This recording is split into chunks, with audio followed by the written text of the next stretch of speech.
Hello everybody, my name's Lee. Welcome now everybody to my top 10 supernatural demons. These are top 10 supernatural demon characters. Let's get started off. Number 10 is a tie between Ramiel and Dagon, the two princes of hell. Yellow-eyed demons, brothers and sister? I like them. They're cool characters. But Dagon basically got 3 episodes. She was technically in love with Lucifer. And Ramiel looked like an interesting character. Just wanted to be left alone and fish. He just wanted to be left alone. But he was scary. And I love both of them. But they're number 10. Number 9, I'm going to give to Aleister.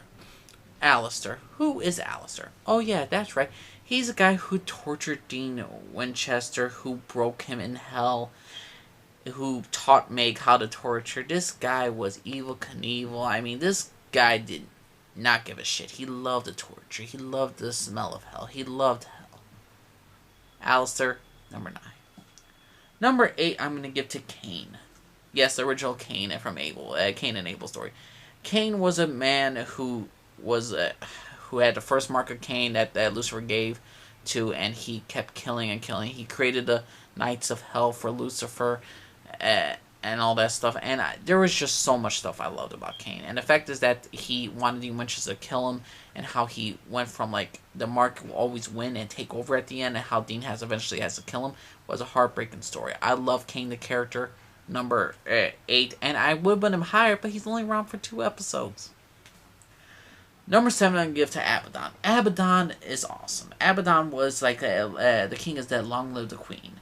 Hell freaking yeah. Abaddon was a woman who didn't give a shit. She wiped out the men of letters. She killed Sam and Dean's grandfather, who was from John Winchester's father, and she was just a badass. She ultimately stole every single scene she in, and the problem is though with Supernatural, it was so long that we felt demons that were actually scary, and she comes around and she just scares. I mean, she came around in season 8 and she brought the punch. She brought the like scariness of what a demon is to be back, and to me, she's just a refreshing face to see. So Abaddon is number 7. Number 6, I'm gonna give to Lilith. Lilith is, I know Lilith's been the little girl, she's been this white-eyed girl, that she's the dangerous demon. The problem is, though, there's not much to do with her after she puts Dean to hell, and that's the reason why I have her so high, is because she sent Dean to hell, she killed him. The problem is, though, we barely get her in future, Sam's just hunting her down, but we basically see her for like maybe 3 other episodes after season 3. So Lilith, number 6. And apparently she was the first demon Lucifer ever turned, so that was interesting. Number 5, I'm going to give to Ruby. Ruby was... I mean... Ruby was always this mix of characters. It's like she wants to be friends with him and she's not. And ultimately the end goal is she manipulated this along with Lilith to free Lucifer from hell. And that has to top the list. To get Lucifer free, she did. She was a big supporter of Lucifer. And ultimately she wanted him free.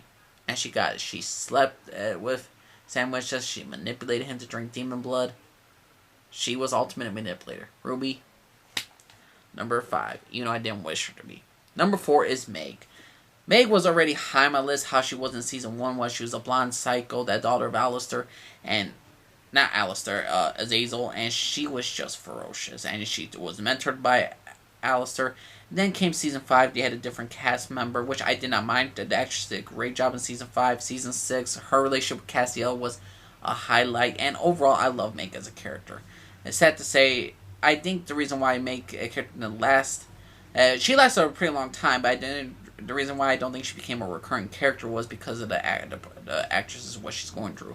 And God bless her, and keep her strong and all that stuff. But Meg, the character, I always enjoyed whatever actress portrayed her. She was the first demon that was the biggest threat that we saw besides Yellow Eyes. And to me, she was such a big part of Supernatural lore and the history of Supernatural. Meg has to be up there. Number 4. Number 3, I'm going to give to Asmodeus. This son of a bitch, everybody likes to call him the Kentucky Fried Chicken, the Colonel for a demon, but he was just awesome. He was just amazing. He was ferocious in season 13, and he didn't care. He was not afraid of Lucifer. He was not afraid of a lot of characters. He imprisoned Gabriel, the Archangel, and was... it looks like Asmodeus was like basically a fucking rapist to Gabriel, and was injecting Gabriel's grace into his own body to make him stronger. Asmodeus was a ferocious prince of hell, and I loved him. Gabriel was a very not Gabriel. Asmodeus, great character, loved him. Asmodeus terrified the shit out of me sometimes, and he had some great dialogue moments with Ketch when he beat him up and he says, "You're mine." I'm like, Asmodeus, great character. Number 3. Number 2, it is Azazel, the yellow white demon.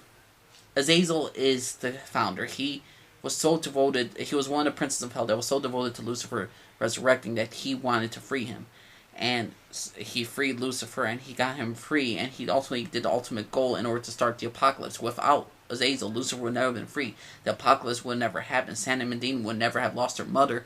Azazel is the architect of all of Supernatural in many cases. Yellow White Demon was a great character, a fantastic character, and a great villain. Number 2, Azazel. Number 1 is Crowley.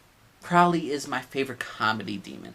He could be very ferocious. In season 8, he was his best as a villain, where he went after the Winchesters people. He went after the people that the Winchester brothers have saved, and he killed some of them. And ultimately, he was a ferocious person, a ferocious demon. And then he slowly became a comedic act, which some people say he ruined. But how the cure is for a demon, it kind of makes sense. He was turning more human, and he was starting to forget what it was to be a demon, and it was starting to form a friendship with the Winchester. So to me, Crowley as a character, loved him. Crowley as a demon, loved him. So number 1 is Crowley for my top 10 favorite supernatural demons. But what's your personal top 10, everybody? What's your favorite demon? What's your least favorite demon? Let me know what y'all think of one. At least, everybody. Bye-bye.